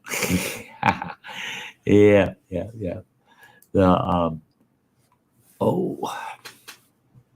little bit of gut pain right now. I had running water. I told him, stop at Arby's, pick me up a gyro and a loaded curly fry. He gets down there. They're shut down because their power went out or something, and their registers weren't working. And they needed a tech guy to get it going again. So he calls me and he says, you want me to go to the Pita Hut and get you Greek gyro from there? Oh, yeah, sure. Okay, yeah. That's cool. They're larger than Arby's. That's for damn sure. They are big. There's a lot of gyro there. So I had that for supper. Man, holy shit. And I'm still feeling kind of stuffed. But it only put me up. I'm only up to about 1,200 calories so far today. And I have to hit that 3,000 mark or close to it. Boy, it's going to take some work this evening. I got to think of what else I can fit in me. That gyro took up a lot of space, man. It's hanging out with running water has been pretty interesting, you know. We're always like, oh, yeah, that'll be fattening for you. That'll be fattening for you. Ah, that's not so much. Yeah, that's fattening. And each of us seem to run to town once a day, you know, run into town. And the other day, both of us took off. We had lists. And we get back and got everything on my list. But I forgot to put a couple things on it. So I didn't get those. Damn it. So lists don't always work either. Oh well. I did find out lots of calories eating Honey Nut Cheerios. And I get Honey Nut Cheerios, and 2 cups of those buggers is 240 calories. And 2 cups of them is just a small container, you know. And I sit and eat it like popcorn while I'm watching TV. I eat it dry. No milk, you know, just eat it dry. 240 calories for one of those little containers. Anyway, picture it. A measuring cup, 2 cups. That ain't a lot. No. And I can do that 3 times a day. Well, there's 700 calories, over 700 calories right there. Just eating Honey Nut Cheerios. And someone told me, well, you should be eating that crap. That's no good for you, that processed cereal. Hey, even the doctors are saying, eat them Cheerios because they reduce your cholesterol, and they're heart smart. They're good for you. They lower your blood pressure, all kinds of good stuff because it's made out of coarse ground oat. So I don't listen to nobody, no how, no way, because I like Honey Nut Cheerios. They're good. Yeah. plain old dry Cheerios. Nah, I want that with milk or something. But Honey Nut, man, I just eat that shit like popcorn. Regular Cheerios taste like shit. Yeah, I didn't. They ain't got much of a taste to them, so it's kind of like ugh. So you got the regular Cheerios. You got to doctor them up with something. It's reminds me of like what was it? Shredded wheat. Just regular Kellogg's Flakes, not Frosted Flakes, but Kellogg Flakes. Right? Yeah, corn flakes. Yeah, with nothing. Yeah, nothing. It's like you couldn't sit there and eat that out of the damn box and tell me you're enjoying that crap. You know, another one. I learned this when I was just an itty bitty boy. First time I get to stay out at the farm with Grandma and Grandpa, and my freaking grandfather was cruel and abusive. He was cruel and abusive. That guy would make us kids, when you're at his farm, in the morning for breakfast. Thank God for Grandma. She'd save us with an egg or two and some bacon or some sausage to go with our cereal. What did we get for cereal? You had two choices. That's all. You only had two choices. Puffed wheat and puffed rice. Have you ever eaten those? Mm-hmm. Puffed rice is like eating a bowl full of maggots. They don't taste like maggots, but they don't taste at all. There's no damn flavor to puffed. Well, Rice Krispies are the same damn thing. Rice Krispies without anything in it. Yeah. But that puffed rice, you could put the whole sugar bowl in that son of a bitch, and all you're going to taste is sugar milk because the puffed rice has no freaking flavor, and the milk turns it into almost like a slug. That's what it feels like when you put a spoonful in your mouth, like you got a mouthful of little slugs or maggots, and then the puffed wheat has the flavor that Sugar Smacks had. You know what Sugar Smacks were? Mm-hmm. Yeah. It had that background flavor of Sugar Smacks, but there's nothing sweet about it at all. So you're pouring on tons of sugar just to be able to eat it. And that's all we were allowed. And you know what that old man did? He sat there at that frickin' table every frickin' morning. Fruit Loops, Captain Crunch. God, I don't want to go down that road. And back then, every box had a toy in it. That you pull that plastic package out, and it'd have a toy that you take out and you snap together. And he'd take them toys out, snap them all together, and set it on the table. But you were taking a risk just looking at it. Because he'd look at you and he'd go, get it out of your mind now.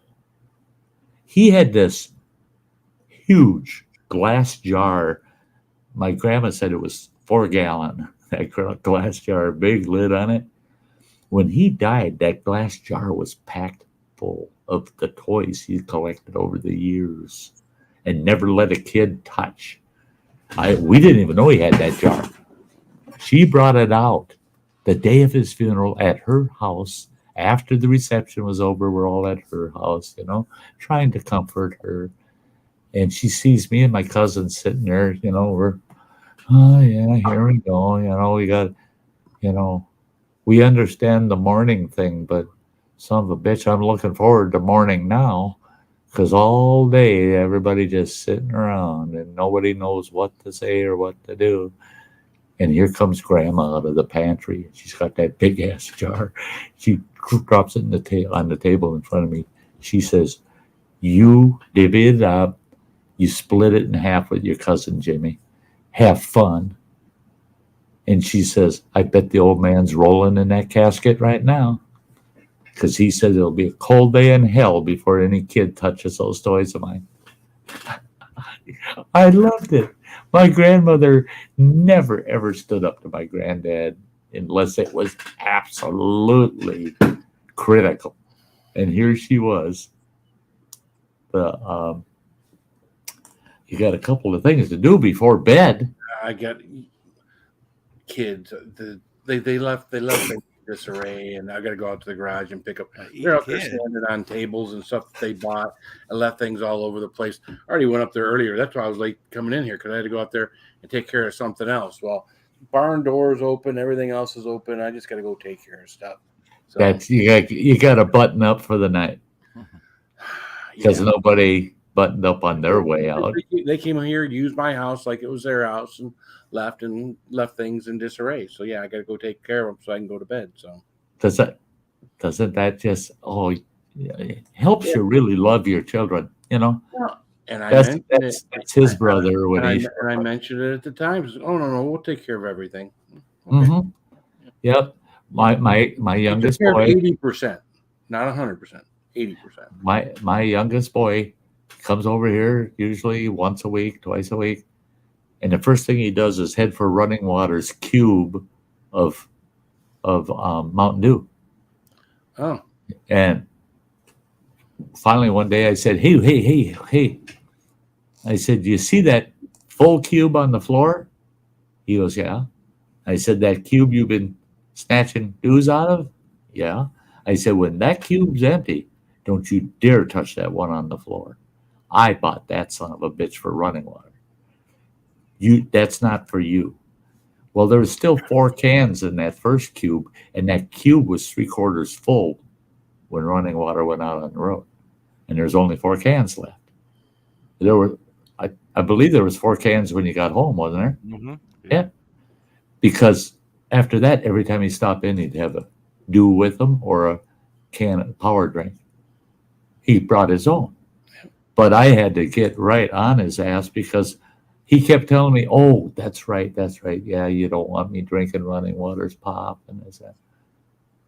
It's not just me that don't want you drinking it. It's Running Water. He buys that shit, so it's there when he gets home from on the road.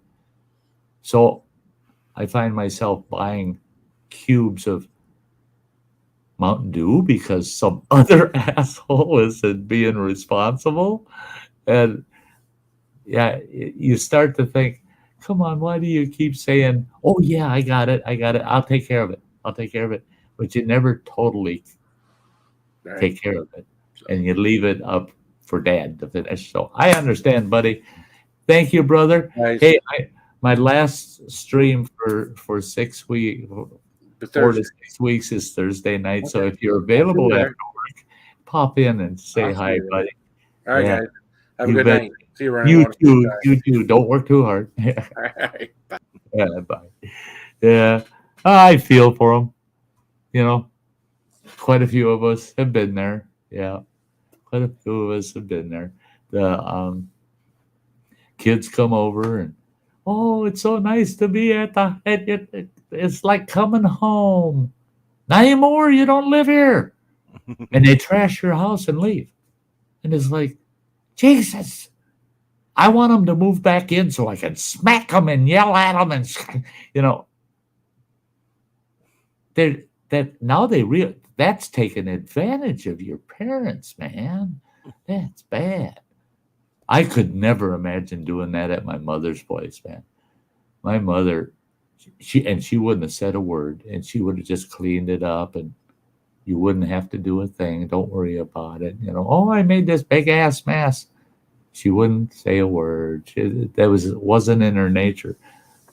But because it was so far from her nature to say, you need to be responsible for yourself, it made us feel guilty, man. You always picked up after yourself. You left Mom's house the way you found it when you got there. But nowadays, so many people, they just want to get trash the joint and they're gone. Thanks. Thanks for what? Yeah. Well, thank you. Yeah. Hey, guys that are still out there hanging out. Just a little inside info. It all depends on how my recovery goes after my surgery, whether or not. That's part of it, but I'm looking at, for the most part, suspending Sty Story Sundays. Doesn't mean we're not having a live stream on Sundays. We're just going to change it up a bit. We're going to change it up. It won't be conventional Sty Story Sunday. It don't know what we'll title it or anything, but I think it'll be topic based. So every week it'll be a new topic, and we'll dredge into a new topic, and it'll be past affairs, current affairs, future affairs. It'll be all kinds of topics, and I think we'll have fun with that. I think we'll have a good time with that. It's just that, I haven't looked at the total count, but I do know that that it's way over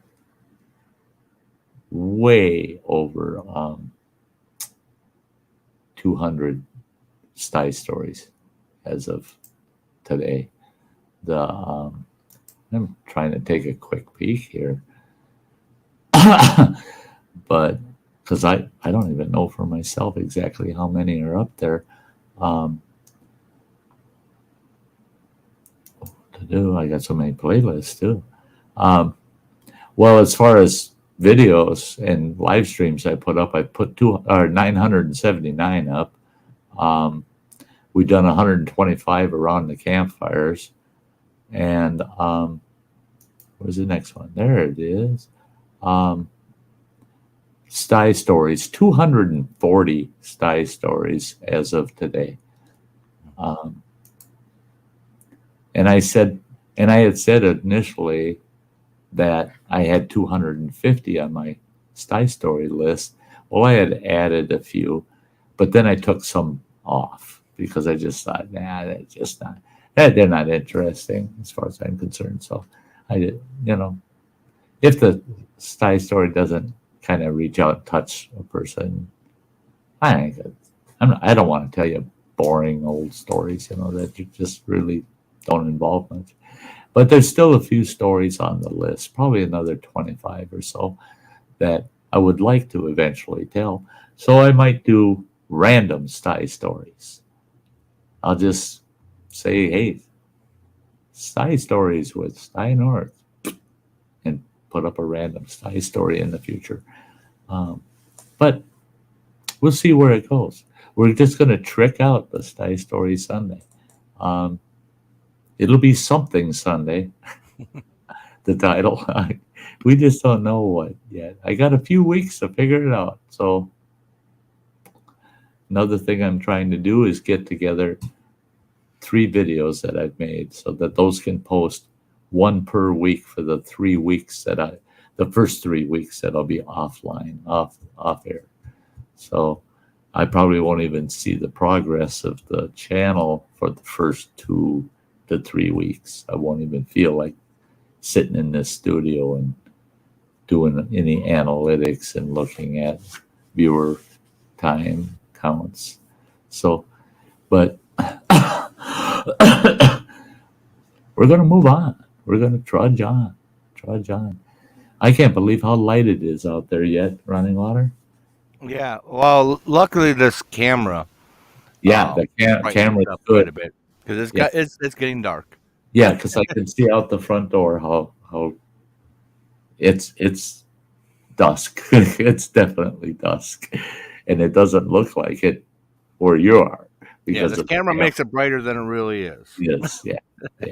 I've got no lighting out here.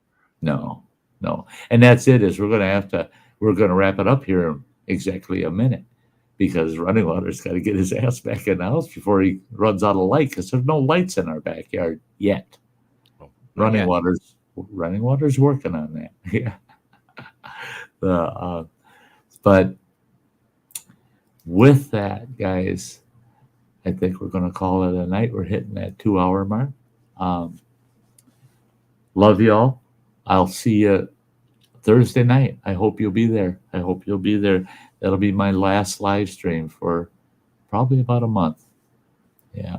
When I do come back on, it'll be up and around the campfire.